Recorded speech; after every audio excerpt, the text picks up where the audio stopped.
Hello, everyone. Welcome to another episode of Tailgate Talk. We're your hosts, David and Nick. Nick, say hi to the people. Howdy. Because of the basketball game just ending between Michigan State and Kentucky, we're of the rankings as they come out. So we're just waiting for those to show up. I'd like to just take a moment though before that happens and just uh, send our thoughts and prayers to the families and all those affected by the shooting at Virginia on Sunday night. Just a terrible, terrible thing to happen, and unfortunately, we already had our episode recorded for Monday, so we didn't have our chance to kind of send that this message then. But we just wanted to take the moment right now and just let everyone know that our thoughts and prayers are with them. Just a sad turn of events. Prayers to everybody affected. And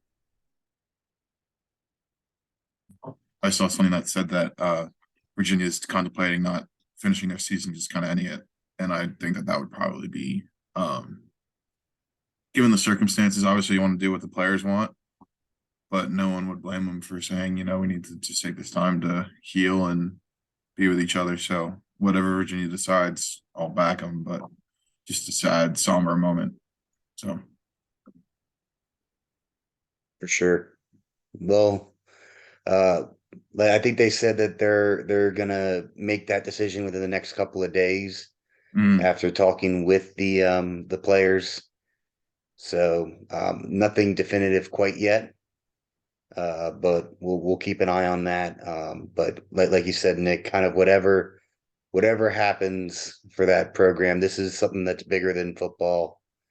This is something that you know, it's happening way too often in this country. And we just need to band together as people and find a better way to handle all of this.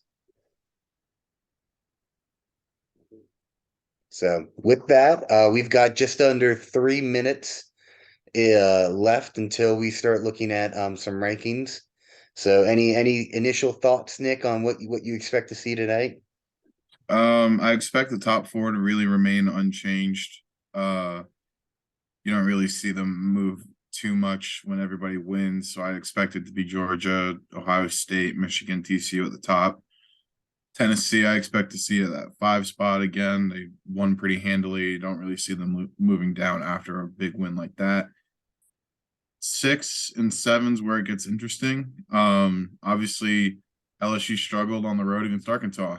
You can say that was a defensive game, but the offense looked horrible.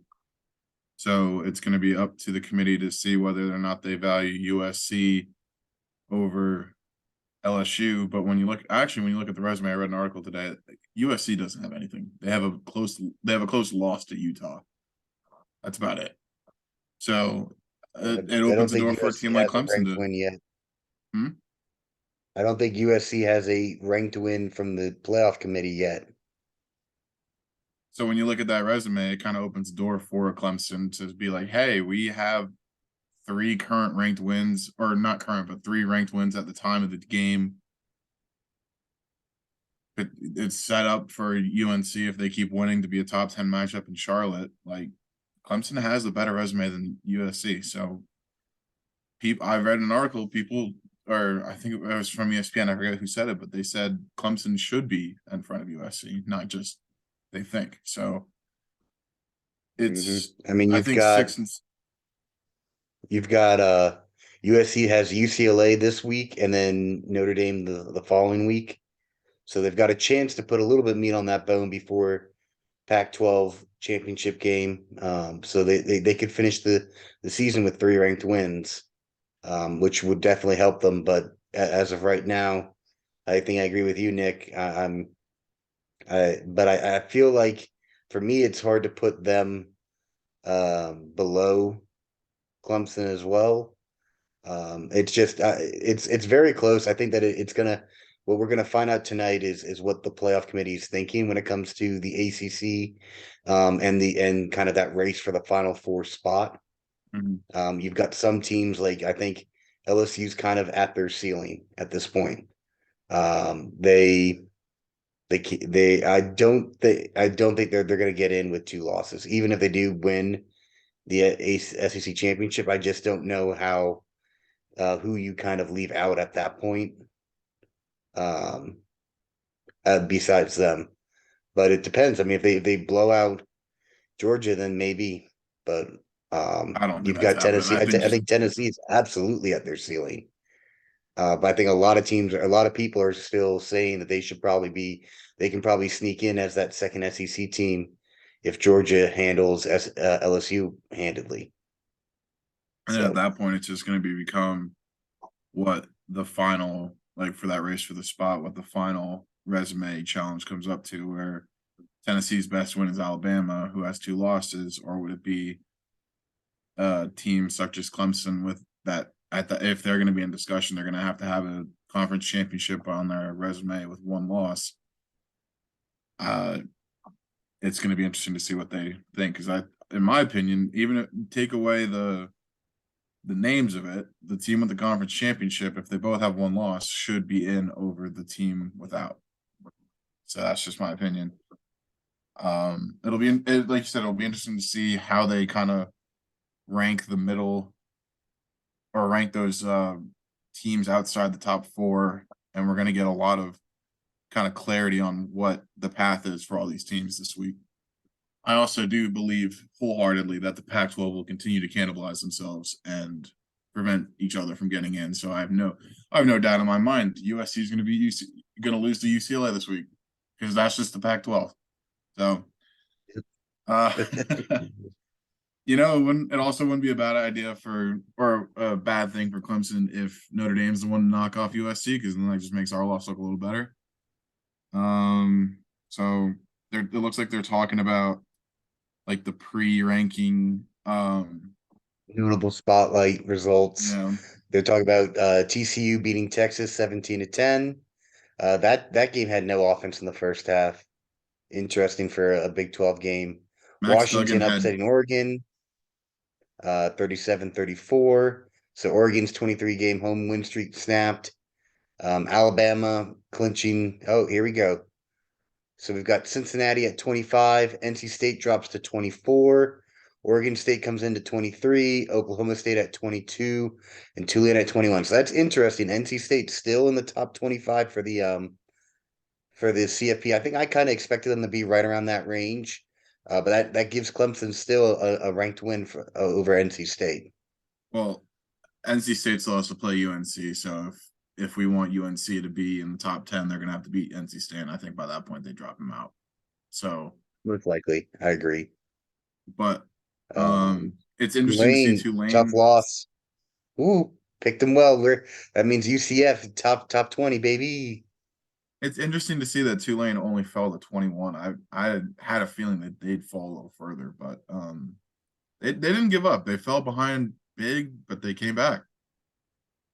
Right, UCF at 20. We've got Florida State up to 19. That's another ranked win for Clemson.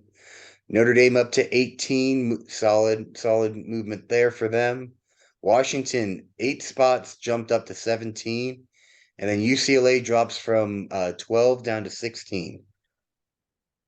Two big opponents that Clemson's already played in Notre Dame and Florida State. Them continuing to kind of shoot up the rankings is good. Shout out the Knowles. I know they've had some trouble with basketball in the short season, but their football looks like they kind of turned it around. And Washington going up 8 is noteworthy, but it makes sense going on the road and beating Oregon, who I think was number 6 at the time. Yep. Kansas State, big matchup right now. That's Big 12 number 2 team right now for TCU. They're up to 15 now. Ole Miss drops down to 14. UNC going up to 13. Oregon drops 6 spots to 12. Then we've got Penn State up at 11. That's a big movement for the Big 10. for the Big 10 teams in Michigan and Ohio State. They've got a top 11 win right now, both of them over Penn State. And I both believe those that. games, they looked really good against Penn State for the most part. I tell you what, I'd flip UNC and Penn State right now. Absolutely. I think I agree. The I've only got thing I've that got UNC way higher in my the thing rankings. holding UNC back though is their defense. You got to remember that because they cannot play defense at all. Well, what about Tennessee's defense? Tennessee doesn't have a defense either. Tennessee's defense is miles better than North Carolina's. North Carolina gave up 61 points to App State, and App State is a good team, but that's a Sun Belt team. UNC has not been good on defense whatsoever. That's what's holding them back. Yeah, Utah, my team, Utah Utes coming in at 10, up three my spots from guys. last week. I think we all realize that we kind of have to respect the Utes at this point. You're Um, so now we're just waiting to see. I mean, I got not much to say other than Utah handling their business well. They're again being a quality win for some of these Pac-12 teams ahead of them. But I think you look there with now Oregon below Utah at this point. That makes sense. Clemson moving up to number 9. That's about where I thought the playoff committee was going to put Clemson. I thought that, up one spot after a solid win. Um, Not much movement up ahead other than Oregon falling down.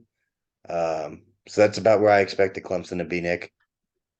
quick fact check there. You said Utah's serving as a quality win for the Pac-12 opponents. They only lost to UCLA, who's below them now, and then they lost to Florida in the opener.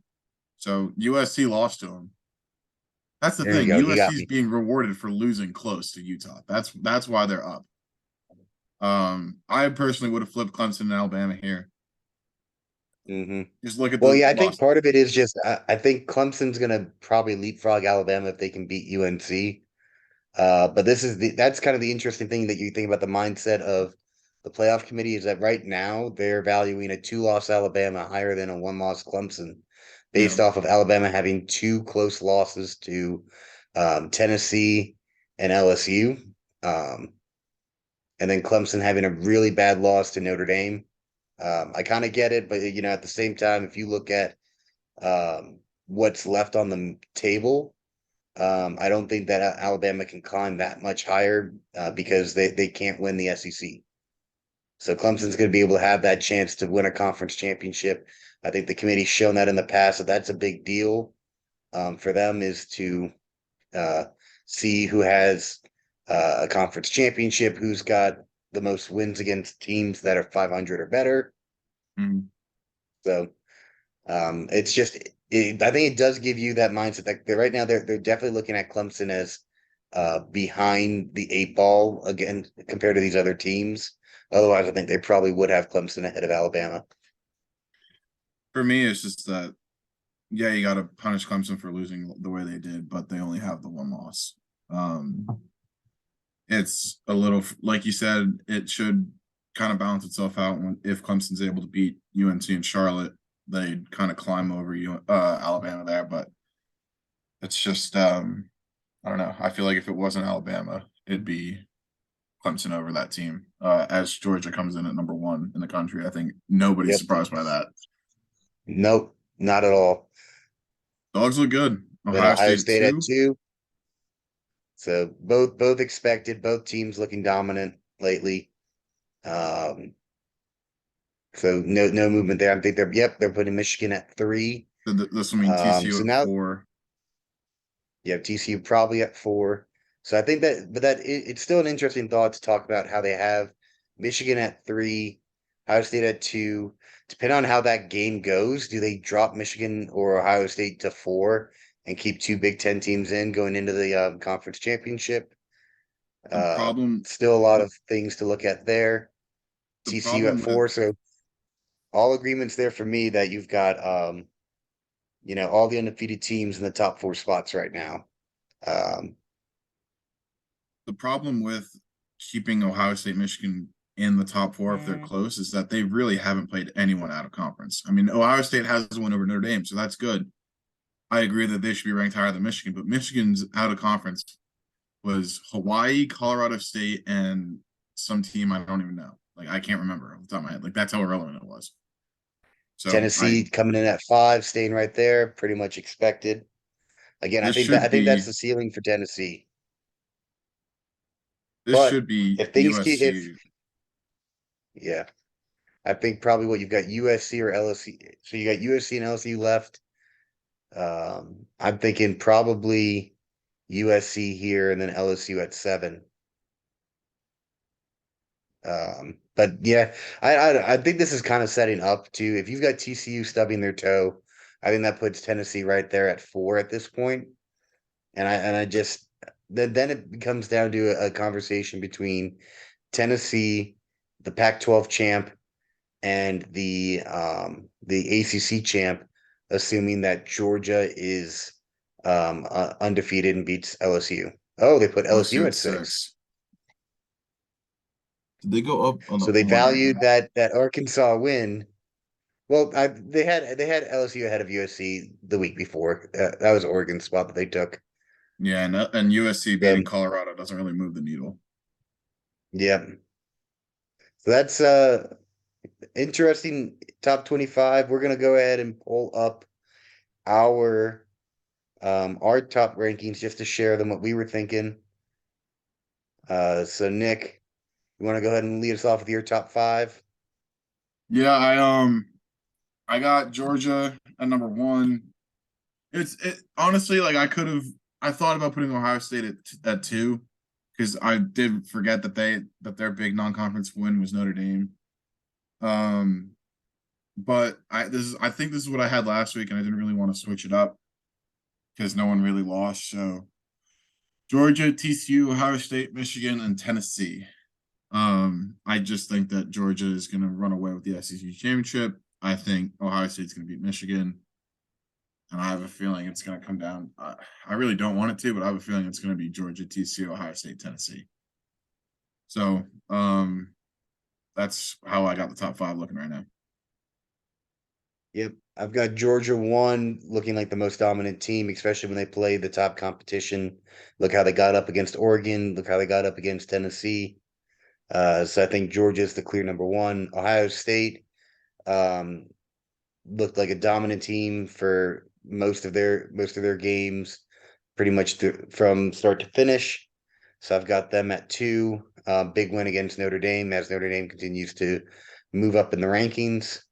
TCU, I think you should have ahead of Michigan because of the out of conference schedule of Michigan. I think that you gotta find a way to um, punish Michigan for playing those teams um, because it's ridiculous that they're playing that type of quality team to start off. They didn't leave the home for the first 5 weeks, and they played nobody in those first 5 weeks. So I'm sorry, but that's just not. I'm not going to give Michigan props for doing that over TCU, who's gone and played some tough teams. So I've got Michigan at 4, and I think that's also partly for me. It justifies a little bit more that Ohio State or Michigan will be in on the winning of that game. I think that that's a playoff game, and it should be a playoff game. Mm-hmm. You shouldn't have that possibility that you lose that game and you stay in at this point in the season. Kind of the same way I'm looking at the Tennessee Georgia game. That's how you keep the regular season mattering is if these games are playoff games rather than it's a resume builder that you lost close or whatever. So then Tennessee at 5 for me. Um, Nick agreeing with the committee. Go ahead and give your top 10 then. Yeah, I mean LSU and USC. It could have been flip flops either way. I just went with LSU over USC just because they have the better resume at this point. Um, Clemson at 8 and Alabama at 9. I kind of touched on that, how I think that Clemson kind of has a resume. Alabama, when you look at their resume, they don't really like they lost to 2 ranked opponents in tough environments, sure, but I mean, I can't remember if they have any ranked wins at this point. Like who's their best? I mean, the Ole Miss. I'm stupid. Never mind. Still, I They just believe played that them. Clemson's resume I think is just a little better. And UNC, I put them at 10 because I feel like they've been starting to earn it, but that defense is scaring me. I don't think that they're legit playoff contenders at this point. Even if they beat Clemson, I feel like that would just knock the ACC out more than anything. I don't think their defense holds up to anybody above them. Uh, they're a great offensive team, and I'm scared for that matchup in Charlotte. But looking at the cream of the crop, I don't think UNC's defense lets them kind of be there. So for that reason, I could have put UNC outside the top 10, but I decided to reward them this week. Yep. I've got USC at 6, LSU at 7, Clemson 8, UNC 9, and Alabama 10. My reasoning behind that is, USC with the one loss to Utah, they're kind of the Pac-12's hope, I think, to be in the playoffs. So that's kind of where I put in them because they have that chance to win a Pac-12 championship. One loss, I put them ahead of LSU because of that. LSU with 2 losses, but their wins are their win against Alabama, I think, is a lot better than any game that Clemson's won. So that's why I put them ahead of Clemson, even though they have 2 losses. But I think they're again in kind of their ceiling area. I think that they're going to stay. For one, I don't think they're going to beat Georgia, but even then, I think that they're kind of stuck in that 5 through 7 role because of those 2 losses. Clemson and UNC, you could honestly flip flop them this week for me, one or the other, because of how dominant Clemson's defense played this past week against Louisville, getting after the quarterback and putting up the pressure. They looked like what we kind of expected, even though they gave up some yards to the receiver. They only gave up really 10 points the whole game, and then that final 6 on the garbage time touchdown. Uh, so 16 points total. Like they just looked really, really good, I thought. Constantly giving pressure. So and then on the flip side, you've got a Heisman contender with Drake May for UNC. So they're kind of like if you had UNC and offense and Clemson's defense come together, I think that's a top 4 team right there, easily. So I think I look at them as 8 and 9 kind of interchangeable. And then Alabama again, they don't have a chance to win the SEC. They've got 2 losses, so I don't want to put them ahead of 2 teams that have only 1 loss and a chance to win a conference championship. So we'll move on to our 11 through 15. We're only doing 11 through 15.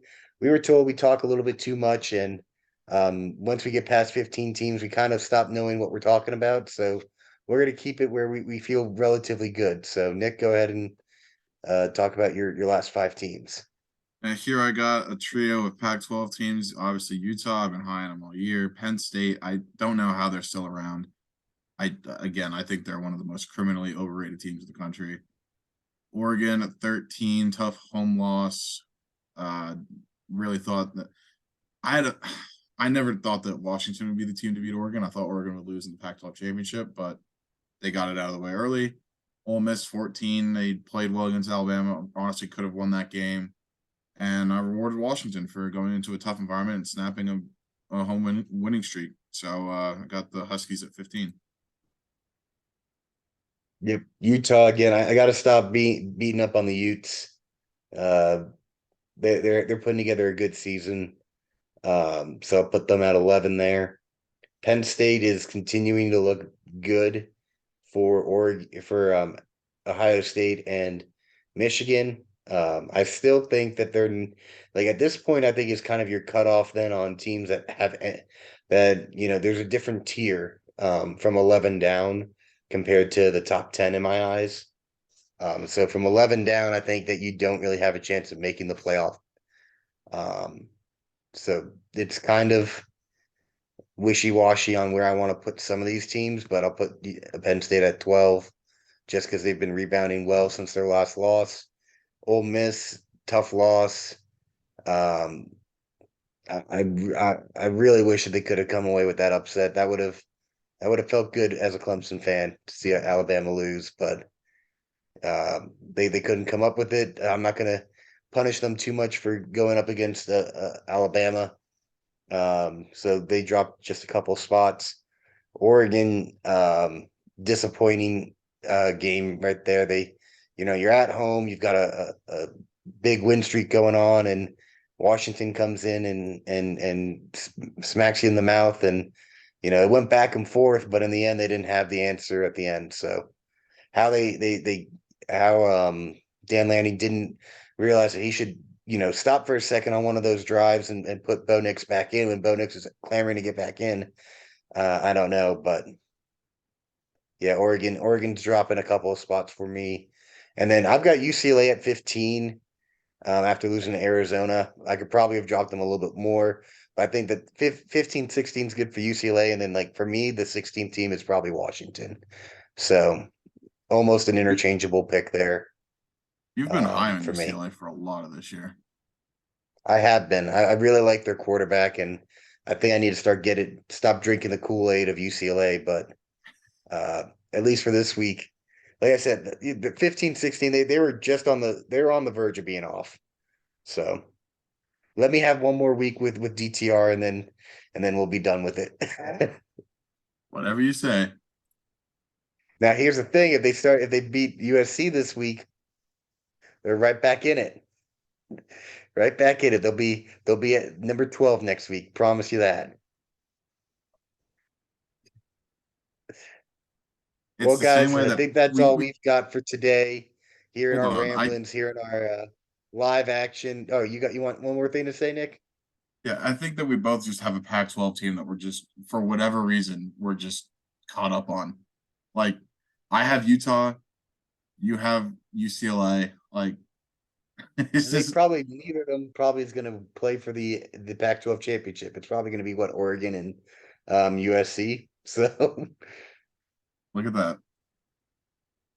it's fun. But yep, that's our ramblings for today. Hope you guys enjoyed it. As always, go Tigers. Go Tigers.